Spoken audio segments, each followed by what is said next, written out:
All right, we made it through another work week. It's the weekend. That means it's time for us to go out and have some fun. This week we're in Bedford, Massachusetts, checking out a Native American powwow. Let's go see. Absolutely.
So we're all done with the Bedford powwow. We decided to come and show you guys some things here in lovely, beautiful Concord.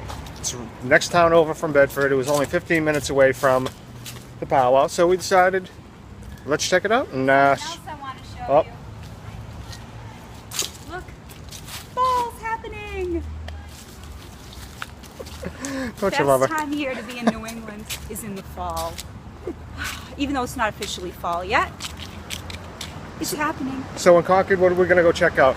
So first thing that we're going to show you is a burial ground called Sleepy Hollow. One part in particular is called Author's Ridge. And we want to show you a couple of the grave sites of some very famous people, one of whom is Nathaniel Hawthorne, who wrote The House of the Seven Gables. Scarlet Letter. Yep. In a few weeks we're going to go and take you to see the actual inspiration for the books, The House of the Seven Gables. Okay, here we are in Sleepy Hollow in Concord, Massachusetts, and behind me, right here, is the Melvin Memorial. Now, the Melvins were three brothers that died in the Civil War. There was one remaining brother who went to Daniel Chester French and asked him to memorialize the brothers with a sculpture, and this is the sculpture that he came up with. The sculpture was so popular, as a matter of fact, that the Metropolitan Art Museum in New York asked if he could make a copy of it. So you will see this exact same monument in the Met Art Museum in New York City, but you'll notice in the Met that the hand is on the other side, and she is holding up, the Victory Lady is holding up actually on the left side. So, fun little factage about Daniel Chester French. He was actually inspired to start sculpting by none other than May Alcott, sister of Louisa May Alcott, who will actually get to see the Alcott family's resting place as well. You might remember seeing the movie Little Women or even reading it, but if you saw it, it was the one that was Amy, the cute younger one, the artsy one. Yeah, so the real life version actually inspired. Imagine this wouldn't have come to be if not for her asking him to pursue his talents. Okay, so as we leave the Melvin Memorial, Daniel Chester French also sculpted the Lincoln Memorial in Washington, D.C. He's also buried here, and we're going to see if we can find his final resting place as well. Okay, so here we are. We're going to head up to Author's Ridge, where you'll see it's the graves of Thoreau, Hawthorne, the Alcotts, Emerson, just to name a few. As well as, of course, Daniel Chester French. And here we in fact have the final resting place of the great American sculptor, Daniel Chester French. You'll notice that it's kind of a simple memorial. However, up here in this beautiful little wreath, there's some sculpting tools carved in, which that's pretty cool. And it says, a heritage of beauty. And also it looks like his wife is buried here with him.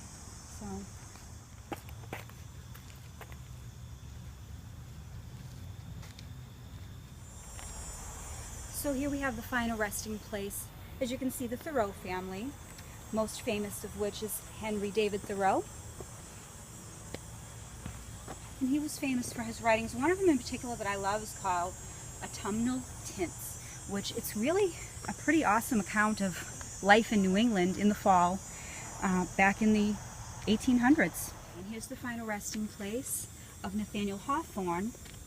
He was born in Salem in 1804 on July 4th. You'll notice that he has a W in his name, and that's because one of his ancestors, John Hawthorne, he was the only judge that was involved in the Salem witch trials who never repented of his actions. So Nathaniel actually added the W in Hawthorne in order to hide his relation. Now, he wrote a lot of novels and short stories, a couple of those being The Scarlet Letter and The House of the Seven Gables, which was inspired by his cousin Susanna Ingersoll's home in Salem, which we'll visit in another vlog. It explores the themes of guilt and retribution and atonement, and also witchcraft and the supernatural. So it's a very good read. If it's been a long time for you in English class, you may want to have a little dictionary with you. There's some big words, but definitely a good read. Well, a lot of people also think that the statues of him down in Salem are actually of a witch or a warlock.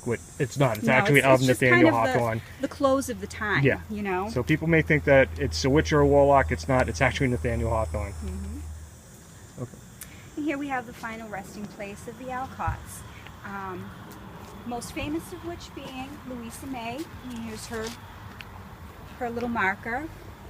She wrote Little Women, which was one of my favorites. And so the movie was kind of loosely based on her life. So definitely a great book to read, great movie to watch. So yeah, here's their family final resting place. Okay, so this is the final resting place of Ralph Waldo Emerson.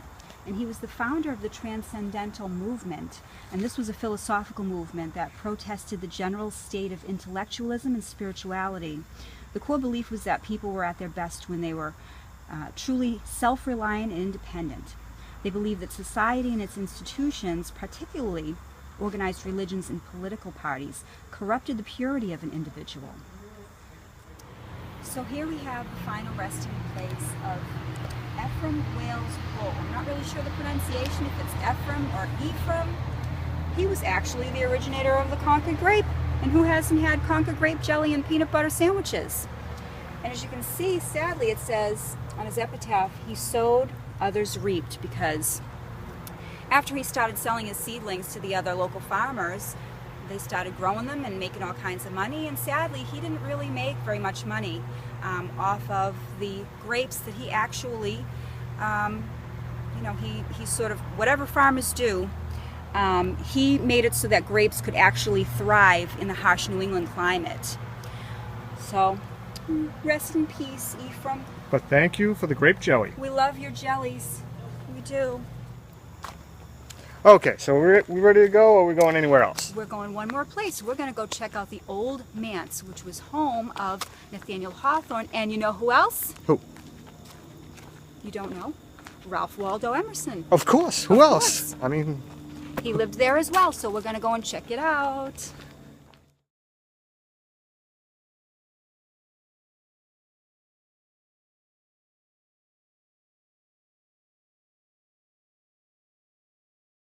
We have the Old Manse, which was actually the home of Nathaniel Hawthorne and Ralph Waldo Emerson. It's pretty cool that this is actually still standing today, and just the history behind it, from a literary point of view. And also, it just looks so New England, so colonial New England. It's pretty awesome. If you pan to the left, you see the cornfields, the pumpkin patch. I wonder who's over at the cornfield, hon. As long as it's not Malachi. He who walks behind the rows. He's waiting for you, Malachi. Let's go take a walk. Isn't this nice? Right outside the Old Manse is a free library. Take a book, return a book. So, if you want, pick out a book, go on the grounds, read, and just relax. Yeah. All right, so here we see Nathaniel Hawthorne's house, as well as Ralph Waldo Emerson's house. Now, what's really interesting is in the Battle of Lexington and Concord, where the British got forced back on the bridge. It's actually right over here. The monument right here is a monument to the British soldiers that actually died. So his house is literally a stone's throw away from when all of this happened. And as I said earlier, here's where the fallen British soldiers are laid to rest. And if you look right through, there's Nathaniel Hawthorne's home. There's the Old Manse. There's the Old Manse. Literally, I'd say about 200 yards away. That's pretty amazing. You had the American everyday Joes just fighting the British who were trying to come over the bridge and take the American arms, the American powders that were being stored in Concord. So they marched up from Boston, and this is the spot in history that they were drawn back and pushed back to Boston. So this is actually the birthplace of America right here, right where we're standing right now. Isn't that something? I mean, all these rolling greens, you can just... you know, kind of the chills. Yeah. Just knowing what happened here, how many people had died and perished, or got hurt, wounded. It's kind of amazing. It says, by the rude bridge that arced the flood, their flag to April's breeze unfurled, here once the embattled farmers stood and fired the shot heard round the world. Unfortunately, you can't see it because the sun is just right on us, but it's pretty amazing. It actually has his signature right here. Oh yes, yep, D.C. French, Concord, 1874. So D.C. French, who sculpted this, also the Lincoln Memorial, he also sculpted this, and he's buried right down the street in Concord. Yeah.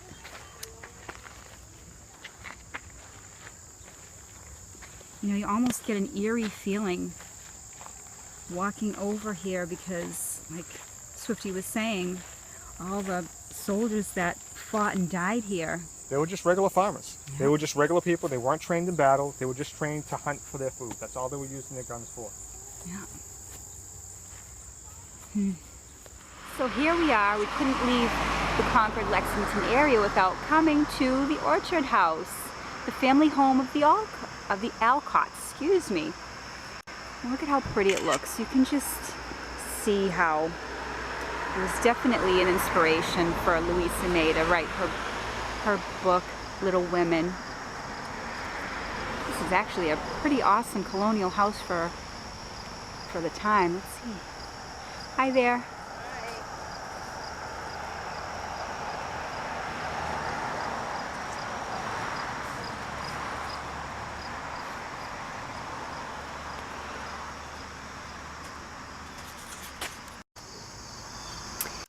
And the sign says, "Welcome to the Little Women Garden." We just about missed it. It looks like it closed at 5. Definitely someplace we'll have to come back to another time.